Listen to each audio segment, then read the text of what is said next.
Hello everyone, it's the Cricket Connoisseur here and welcome to episode 2 of the TCC Talks podcast. Now today I'm joined by a very special guest. He's a batsman that I have a great deal of respect for, given his extremely successful tenure at my club Warwickshire. It's the one, the only, it's Laurie Evans. How's your day been so far today, Laurie? Hi mate, yeah, not bad. As every other day so far, feels like they're all just rolling into one. Bit of training, bit of gardening, bit of housework, bit of baby work. But pretty good. As good as could be expected. Good answer. Very good. That's good to hear, definitely. Obviously, lockdown's affecting us all at the moment, but it's good to hear that you're doing well. So just to give the people listening to this podcast an idea as to what you can expect, we're just going to be talking about Laurie's journey through cricket. We're going to be talking a bit about the psychological aspects of the game as well. And then we'll wrap it up at the end, maybe by talking a bit about your podcast as well, Laurie, if that's okay with you. Yeah, go for it. Real. So let's rewind all the way back to the start. What's your first ever memory of cricket? Good question. I've got a great photo of me playing cricket in my back garden when I was, I don't know, single figures, probably around 5, with my dad. But I unfortunately have no idea. I can't remember a single thing about that. But it's just a nice photo. My first memory was probably playing club cricket or beach cricket, in the summer holidays when I was about 10 or 11. And so I was quite a late comer into cricket. A lot of people were playing county cricket by then, but I sort of just started playing on the beach and playing for a local club called, they were called Old Dunstonians at the time, but they're OD Quarko. They're in sort of Kent Div 2 or something like that, maybe. That would be my first memory. Oh, very nice. So, talk about your early memories as well. Who was your inspiration growing up? Was there any particular cricketer that you really looked up to?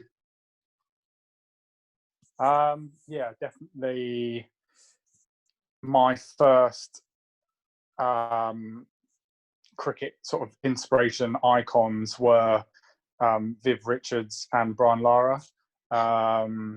Those were the first. I think Viv Richards was the first book I ever read. Way before Harry Potter or anything like that. I did have those two very much as icons. But I used to love watching my dad. He used to go off and play not very serious cricket, just local teams. Yep. If you got an invite playing for a local team, he'd go, and he had the longest run up in the world. Like, he used to steam in, and a huge appeal if he ever looked like taking a wicket. But the enthusiasm wasn't matched by the talent, unfortunately. And he was a very good cricketer, but he wasn't amazing by any stretch. And he was even more useless with the bat in hand, like seriously useless. He was definitely a massive sort of figure in my life, in my sporting life anyway. Yeah, great choices. Lara and Richards, brilliant. Two of the Caribbean's greatest ever. Yeah. Well, I was fortunate enough to meet Viv in the PSL, and I got a photo of him. That was pretty sick. Yeah, was he part of Quetta in that season? Yeah, he was sort of like a Quetta mentor, and he basically just used to stand sit, I should say, on the bench, and just sort of high five everyone when they got a wicket. I had no idea what he was adding, because I don't think he coached very much. He just probably was being paid quite a lot of money to be who he is and sit on the sideline. Just fair enough. If you can do it, why not? Exactly. One of the greatest ever in the game. So, moving on from the really early years now, Laurie, we go forward to your first contract with Surrey. How did it feel to make your debut for Surrey, considering that you are a London boy? Like, how did that feel to make your debut in county cricket? Um, I yeah, I made my debut when Chris Adams first became coach at Surrey, and it was quite an interesting time in Surrey's sort of history, if you like. But they'd obviously come off the back of a lot of success, and so moving from academy into second team cricket, we had just a wealth, and Surrey were always blessed with amazing young cricketers, sometimes probably too many to then give professional contracts to. And I actually had to really fight for a professional contract. There were so many good players around who were all similar ages, and I was lucky enough to fight hard and well enough to get a contract. But Chris Adams came in at a time where they were sort of really going through transition, and I think he probably wanted to change the way the club was going in a way. I got 70 in a pre-season game at Leicester, and I opened the batting, and I think he wanted to get rid of Scott Newman at the time, who was opening the batting, and then I was chosen for the first game, and I just remember feeling completely out of my depth against John Lewis and James Franklin on a sort of cold, overcast April day. And we sort of went out. I think we batted, and we were under floodlights, and it was like it would rain most of the day, and we sort of had like a couple of hours to play, and I was just so out of my depth. I can't even remember what I got. Not even that many. But yeah, I remember the write-up in the paper being exactly that. It was like Laurie Evans looked completely out of his depth, and I was. So yeah, it was a pretty tough debut, if you like. Prism of fire, as they say. Yeah, I guess so. So, I mean, this kind of brings me on to my next one, really, Laurie. Who is the toughest bowler that you've ever faced in a game of cricket? I mean, it's different because in 2020 there's a lot of mystery spinners and mystery death bowlers, but there's no one catching around the bat, or there's no, the onus is on you to whack it, and you can get a thick outside edge and get a boundary or whatever. So there's someone like Lasith Malinga I faced in T10. That was or Sunil Narayan I faced a few times. Someone like that, where obviously the onus is on you to score runs, and so that's obviously quite difficult when you've got someone, guys as good as that with men on the boundary waiting to just catch it. But then also facing I don't know, someone like Andre Adams, like in county cricket, with the red ball, that was just like he had just amazing skills with the red ball, and there is 4 catchers waiting, and he can either nick you off, bowl you, LBW, or if you really wanted, he could hit you in the head. So yeah, he was probably one of the toughest to face, like in championship cricket, for sure. Yeah, you mentioned him on the live stream the other day. Andre Adams must have stuck. Oh, he really did. Yeah, we had a couple of good, really, really good run-ins as well. Like I sort of, he would really get into me, and I would try and get into him back, but ultimately he'd just get me out. Well, that's the way of the bowlers, isn't it? Bowlers usually come out on top in that situation. Yeah. Well, again, that brings me nicely on to my next one, actually, Laurie. Have you ever been like properly scared or terrified of someone on a cricket pitch, either a teammate, a captain, or someone of the opposition? No, never. Never? No, never. Old. Nah, never scared. Like always anxious, always doubting yourself, always, worried about what might happen, and how you're desperate to do well, and always that, but never scared or, intimidated by. I don't think I've ever been intimidated. I mean, obviously, sometimes you can get caught up with playing the reputation of someone.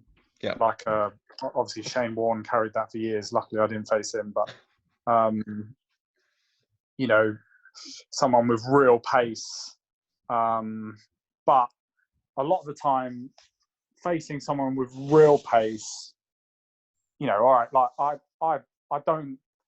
I cannot stand facing Jofra Archer in the nets. Like, for obvious I cannot reasons. stand it. Yeah, like I don't think there's many people who really love it.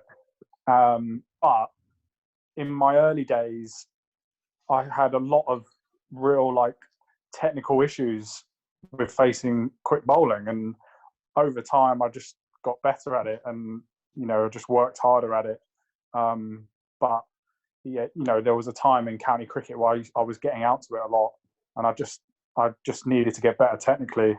And then that breeds confidence, and you stop worrying about it as much. So there was never I was never scared, or of anyone with pace or any spinner, but definitely always anxious or worried about getting out.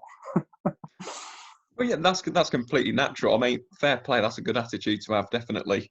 So on the flip side of that then, Laurie, have you ever been left starstruck by one of your teammates? I mean, you played with some big names over the years. Is there anyone that you've been, wow, get to play with them? Yeah, I mean, I would say there's a few guys who I've played with, who I've really sort of looked at and enjoyed, and Brendan McCullum would be one. Yeah. I really sort of looked up to him, and we really got on, which was nice. The one person I've played against, not played with, but like I've been in the same dressing room as him, and I've never spoken to him because I'm too scared. And this was only recently. It was A.B. de Villiers is the only guy. Yeah, everyone else, no problem.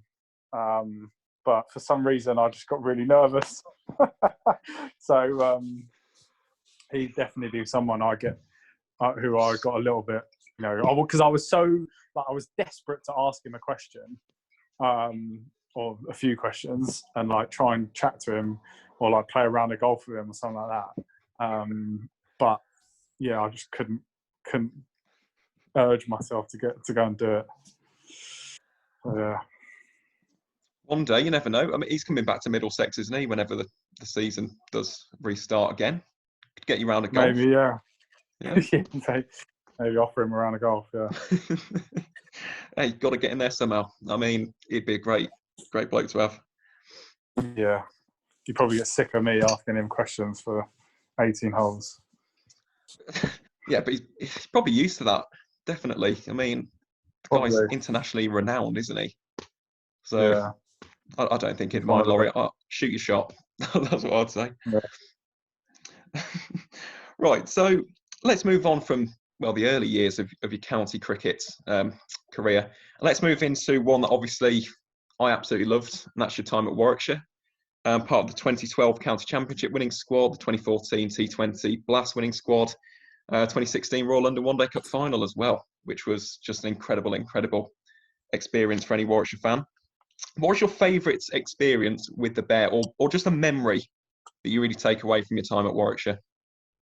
Oh, well, for obvious reasons, when we won the T20, I played, I had a really good tournament, and I probably had about 4 or 5 man of match performances through the group stages, and obviously then topped off with a final.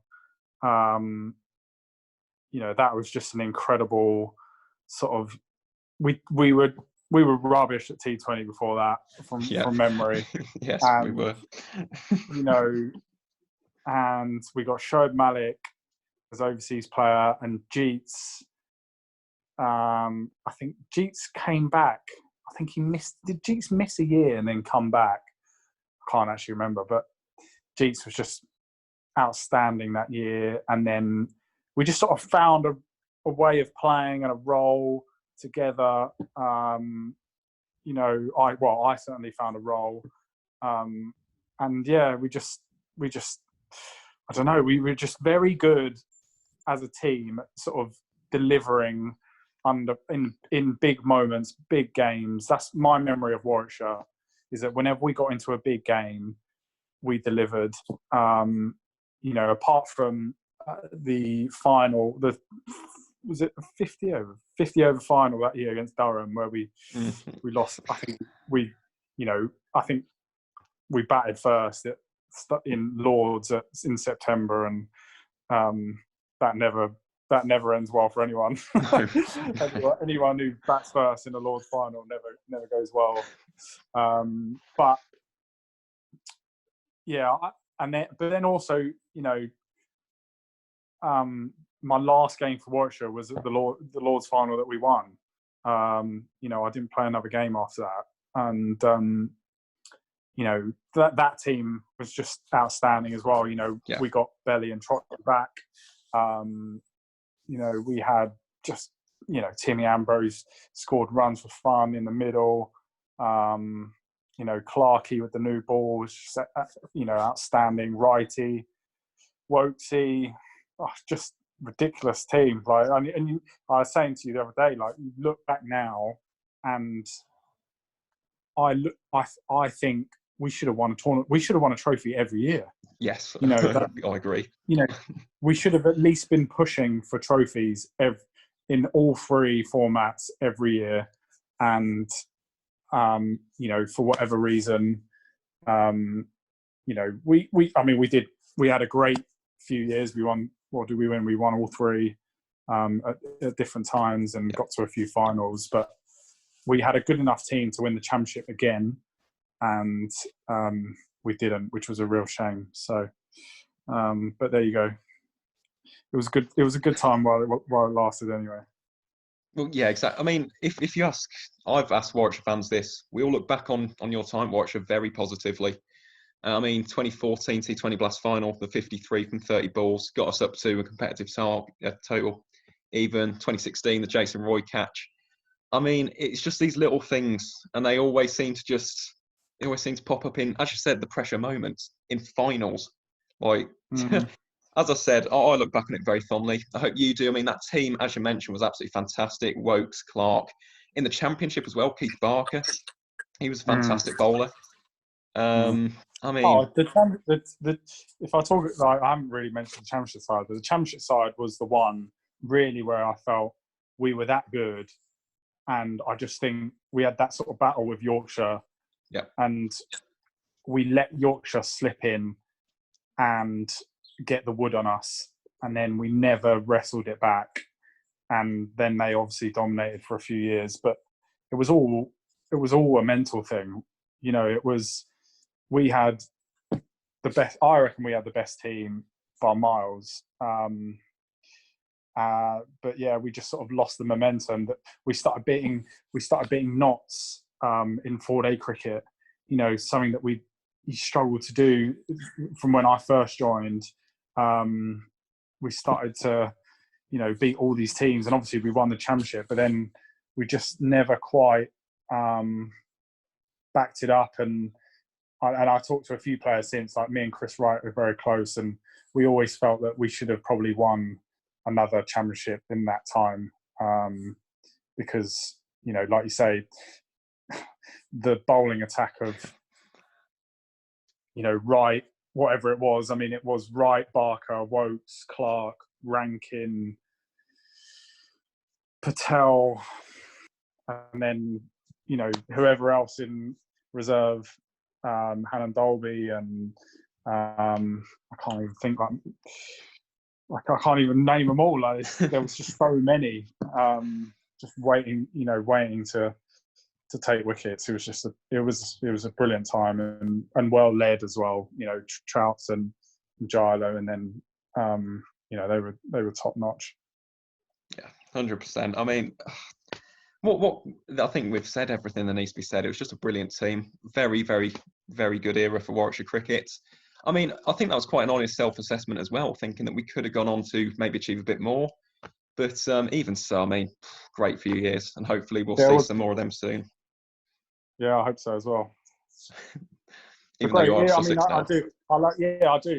I mean, obviously, if it's a Sussex Warwickshire final, I'll try and take you down. But I still look back, and I've got a lot of good friends there. So and the career, the opportunity that Warwickshire gave me and stuff, I absolutely love the fans and stuff like that. It was great. It's a great club. Yeah, I definitely echo those words 100%. Right, so let's move on to, I don't know, we've gone on from obviously the glory, the success. Let's move on to more the mental side now, I think, Laurie. So, I mean, we've mentioned now with the finals, that final with Durham, we had the semi-final in 2015 as well, didn't we, where we lost to Northants. How do you actually get over the perception of failure? How do you get back and then play, I don't know, next week after getting trounced in a game? How do you do it personally? Well, when I was younger, I really struggled with it. And I used to almost feed off it. So, like, if I had a bad day, I'd get really down on myself and, like, use it as, I get upset and use it as motivation to go and do well the next day. But then, if I did well the next day, I'm high as a kite. And, then you forget what you did to work hard the day before, and then it was just like a roller coaster the whole time. And I just think over time, county cricket sort of can level you, and it can beat you up, and you just sort of learn to take the bumps and take the, I'm obviously past 30 now, and you take the sort of rough with the smooth, and you have your good days and you have your bad days, and as you get older, you sort of try and have more good days than you did when you were younger, and that's all it is really. I think now, I know that I'm going to have bad days, and I'm desperate to do well all the time, and I know it's not possible, but and that does affect me as well. But I try not to let it get to my head too much. And I do work with people. When I got released from Surrey, I struggled massively, and I went and I sought help from a couple of different people, and then recently more, I've definitely had help from on the more the sort of technical and tactical side of the game, but mentally, if you know what I mean. So yeah. Not so much, not so much when I was younger. I used to get highs and lows, and that was more emotional. But yeah, I've definitely had a lot of help in that area.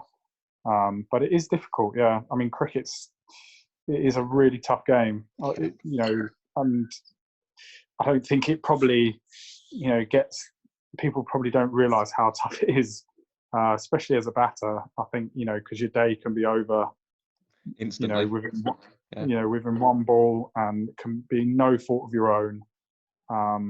But I suppose that's why the best of the best, because they don't leave it to anyone else. They take ownership, and they're just better than everyone else at dealing with that. So, but yeah, it's an amazing sort of roller coaster ride. Definitely. I mean, what you mentioned there about batting, I mean, the other day, didn't you mention Brendan McCullum in the 2015 World Cup final? And I mean, that absolute jaffer from Mitchell Stark got him out, didn't it? And then he was talking about it later on, and he just said he laughed it off almost. So, I mean, you just got to find a way to cope with it realistically, haven't you? Yeah. Would you say that potentially, as you were mentioning, talking to all these different people, would you say that's the best way that you personally cope with it? Yeah, I remember when I first moved to Warwickshire, actually, and was a pre-season game, and you know, I think people don't realise how, you know, there's a bit of makeup to people obviously as well. You know, how people react to things comes a lot from sort of their story. So, you know, I was released from my home club, and I scored 700s the year I got released. So that was in second team cricket, not in first team cricket. But I was fighting into a first team at Surrey, which was struggling a little bit. Anyway, I scored 700s that year. I didn't get a game, and I got released. And I felt so hard done by. I felt, you know, I was leaving the home club, the club that I loved. I was leaving home. I had to go and train with a friend because I wasn't allowed to use the facilities for the first time at the Oval. So I was just training on my own, waiting for a trial at Warwickshire.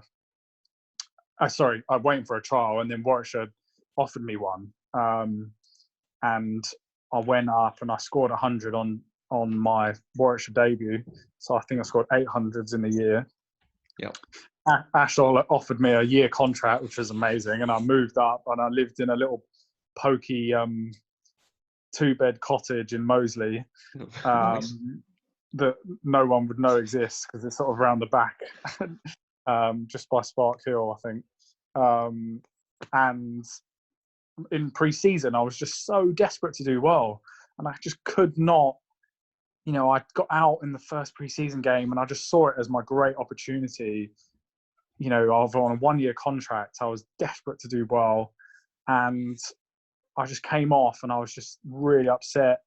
And Ash just sort of had a chat to me, and he was, you know, and he told me a story about Michael Vaughan, and he just said exactly that. He just said Michael Vaughan used to come off and play a big expansive drive, and basically, you know, put his pads down and just go, you know, well, that was rubbish, wasn't it? You know, and sort of almost laugh it off. And that was his way of dealing with it. And I guess it took me a long time to get to that place. But I do think I got to a point, certainly when I moved to Sussex, where I was just like, you know what, enough's enough. You know, I've been playing this game a long time. I know how hard it is. You know, and I'm just going to go and play the game the way I want to play it, which is, you know, an aggressive, you know, attack-minded way, and be myself really, rather than trying to be someone that, you know, people want effectively. So yeah, I mean, day-to-day failure is tough, and you know, my wife probably gets it in the neck most of the time. You know, if I've had a bad day, but you know, I'll just come home grumpy. But I try not to. Well, yeah, all you can do, isn't it? Really, I mean, oh well, how big of an influence is your wife nowadays? Like, obviously, I know when you're away a lot now with the T20 franchise cricket. How do you actually deal away with being from home, and how important is your wife as a figure in your cricket career now? Oh yeah, huge. I mean, now we've got a 4-month-old boy, and you know, we've been together now a few years, but that's changed things massively. And she's just like, yeah, she's so supportive. As are all my family, really. You know, mum and dad have been there. I wouldn't be here without them. You know, they were the ones driving me around when I was younger, playing sport, left, right, and centre, getting me the best coaching they could. But my wife, obviously, like a lot of people, you know, you can't do it. You know, the saying goes, you can't do it without a good woman. Behind every good man is a good woman, and I've got a good one as well. So, you know, she holds the fort when I'm away, and she's desperate for me to do well. She gets so pissed off if I don't get picked for something, or if I don't. You know, she thinks I should be playing, you know, tomorrow for England. Bless her. So yeah, she's very important. She allows me to go and do what I love, and you know, I love her for it. Yeah, that's really nice to hear. And yeah, obviously doing quite a good job. I mean, you're doing fantastic now, Laurie. I mean, past couple of years been just continual growth, really. I mean, as you've mentioned, all the T20, in the England Lions as well, played very well for them, I must say, earlier this year. Got the 94 at Metricon. I mean, yeah, just don't give up on your England ambitions, all right? That's all I'll say. Yeah, I know you said you're on the wrong side of 30, but I'd never give up. Oh, to be honest, there's been a lot of talk recently about, a young man's game and blah, blah. Whereas, I actually think the older you get, the better you get. I certainly in my case, you don't get me wrong, you get the odd. I remember playing against Joe Root when he was 18 and he just had it. You could just, right, here's, and that's even, and the only person who I could say was probably similar was Wokesy. Yeah, Wokesy good choice. had it. Wokesy technically, skill, talent aside, he had it mentally. If he had a bad day, he'd come back the next day and work, right, that didn't go well yesterday, but today's a new day. That's the sort of attitude you need in cricket. And I reckon those guys playing for England at an early age have that, as well as the talent, but they have that. I think that's the most important thing, is the temperament. So, yeah, I mean, I got it slightly later. But, I look, like I say, I look after myself. I'm as fit as I've ever been. So, why not? Why not? Exactly. I mean, the example I'd use, Adam Vogers. He made his Australia debut at 35. Well, test debut, that is. But yeah, don't give up. Simple as that. I mean, I think there are people who've made them in their 40s as well, if I'm not mistaken. So, yeah, exactly. Don't give up. So, Laura, we'll just kind of wrap this up. I know that you are a bit short for time now. What advice would you have to any young batsman going out there? Maybe, I don't know, they're either 10 or 11. They're just in their club cricket at the moment. They want to be a county cricketer. What advice would you give to them? Oh, I mean, me and Luke Wright were talking about this the other day. It's very individual. I, had a different sort of cricket path to a lot of other people. I would say number one is to parents. Don't put too much pressure on them. Yeah. I was lucky that, my mum and dad made sure I did things properly, but they never forced me into playing cricket. They never forced me to go and practice. I always pushed to go and practice. They were, and any time I wanted to do something, they said yes. So that's what I would say to parents. But to young lads, you've just got to realise that cricket is difficult. Yeah. At times, and you can be in the best form of your life, and a rubbish umpire on the weekend gives you out, and there are those that exist. Yeah. There are plenty of them about, and it's the end of your day. But just keep trying to get better. Keep, people talk about this growth mindset and falling in love with the process and stuff like that. And I think it does really help, not to get too hung up on, end results of score, how many runs you get, because it's not always in your control. So just always try and keep improving, keep learning, enjoy it, and play the game the way you want to play it.